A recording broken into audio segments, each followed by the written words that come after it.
It's Monday, the 11th of October. Good morning, as the energy crisis grips the nation, with some factories warning they can't go on and one union telling the government to get a grip, a slapdown for the man charged with sorting it all out.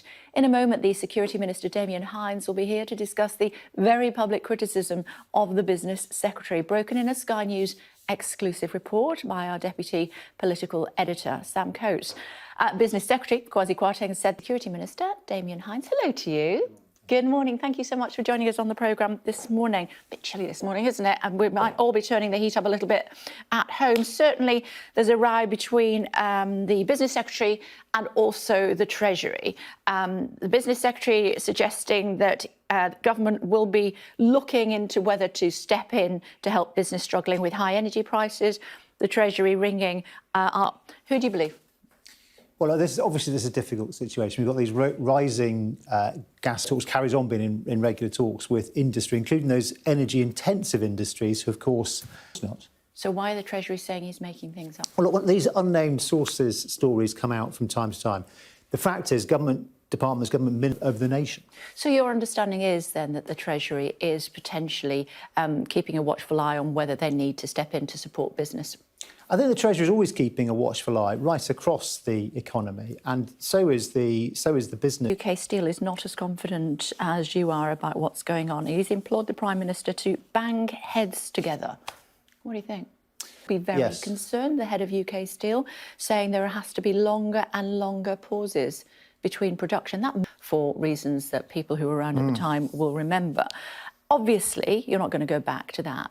But is there some sense, potentially, of building in a more formal pause procedure for these big businesses?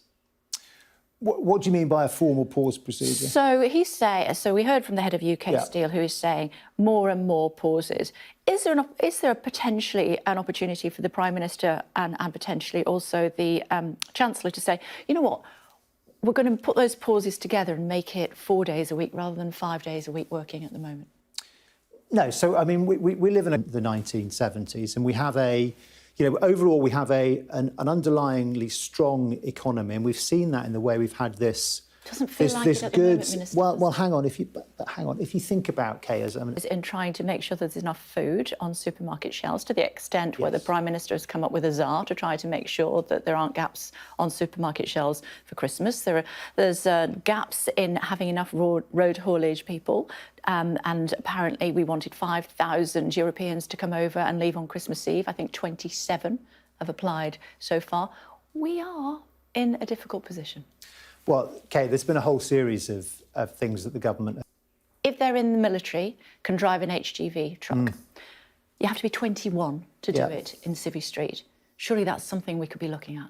It's a fair challenge. I wasn't on that hill with you to get the rest of that conversation, all the background of numbers of people, and we need to make sure that they are, sufficiently well paid as well, with sufficiently attractive conditions to bring people into those jobs. And the Prime Minister, again, last week was rightly talking about a high wage, high productivity economy. That's what we need to be striving for. Extra visas and stuff, bringing people in. That is, well.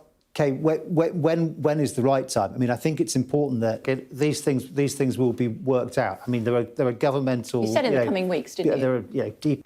Do you want to reassure them? Yeah, France and ourselves are some of the... Object and make the point that one of the French ministers said it's time that you Brits grew up. You decided that you wanted to leave Brexit. Get on with your side of the channel. It doesn't sound to me as though it's a particularly strong at the moment. Let's be clear. And they're threatening to cut the supply. We are getting on with absolute confidence in our relationship and the strength and depth. Appreciate you taking the time to join us this morning. Thank you very much indeed. Thanks a lot. Just a reminder, if you want to catch up on any of our... Breaking news from overnight now, and the Met Police is taking no further action after reviewing allegations connected to Prince Andrew and Jeffrey Epstein. What's all that about? Let's go to Melina, who is standing by at Buckingham Palace with more. Hello to you. Good morning, Melina. Tell us more. Very much indeed, Melina. Thank you. Buckingham Palace looking resplendent this morning. Now, at least 750 allegations of sexual misconduct were made against serving police officers between 2016 and 2020. The figures compiled by Radar relate in more detail not only about knife crime in the capital, but also about whether the Met got their response to the murder of Sarah Everard right. In fact, I think he might be back with us now. So, Mark, hello again.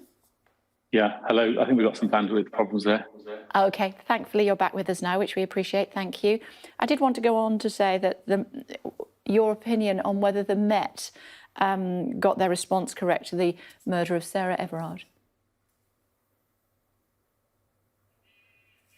I think we may have lost him again. Hello to you, Sir Mark. Sorry about this. Yes, hello again. That's OK, no problem. I know it's like this at my house as well. Sometimes I've got a great signal, sometimes not very much at all. I was asking you about whether the Met got their response to the murder of Sarah Everard correct. What do you think?